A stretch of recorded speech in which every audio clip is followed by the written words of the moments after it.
மந்திரம் என்பது எப்படி சித்தி ஆகணும் அப்படின்னு கேட்டிங்கன்னா, ஒரு மந்திரம் வந்து நம்ம வந்துட்டு சித்தி பண்ணணும். என்ன மாரி சித்தி பண்ணணுன்றது இருக்கு. இப்போ நம்ம வீட்ல இருந்து நம்ம மந்திரம் சித்தி பண்ணணும் அப்படின்றது இருக்கு. இல்ல நம்ம குளத்தங்கரையில போயிட்டு சித்தி பண்ணணும்னு இருக்கு. ஏன்னா வந்து இல்ல அல்லது நம்ம கடல் நீர்ல வந்து சித்தி பண்ணலாம். சரிங்களா?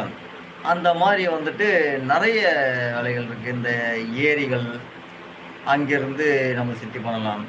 அப்படி சித்தி பண்ணும்போது என்னன்னு கேட்டீங்கன்னா, நாம வீட்ல இருந்து நம்ம வந்துட்டு சித்தி பண்ணணும் அப்படின்னா என்ன பண்ணணும்னு கேட்டீங்கன்னா வந்துட்டு, ஒரு பலாப்பழம் எடுத்துக்கணும். அப்படியும் இல்லையா, மாம்பழம் எடுத்துக்கணும். அப்படியும் இல்லை, இலுப்ப பழம் இருக்கு இலுப்ப பலகை இருக்கு பாரு, அது எடுத்துக்கணும். இந்த மாரி பலகைய எடுத்துக்கிட்டு, நாம வந்துட்டு உட்கார்ந்து மந்திரங்கள் வந்து உச்சாரணம் செய்யக்கூடிய அளவுக்கு ஒரு பலகைய வந்து தயார் பண்ணிக்கிட்டு, அந்த பலகையில உட்கார்ந்துக்கிட்டு தான் நாம மந்திரம் வந்து சித்தி செய்யணும்.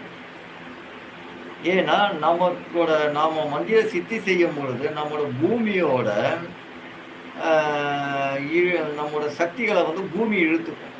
எப்படின்னு கேட்டீங்கன்னா, நாம வந்து நம்மோட ஆற்றல வந்து நாம வந்துட்டு எந்த ஒரு இதுவும் இல்லாம இடைப்பட்ட இடத்துல வந்து பார்த்தீங்கன்னா, அ ஒரு இடைவேளை இருக்கணும். பூமிக்கும், நமக்கும் இடையில ஒரு இடைப்பட்ட இருக்கணும். இது வந்து என்னன்னு கேட்டீங்கன்னா வந்து பலா, மா, இலுப்பை.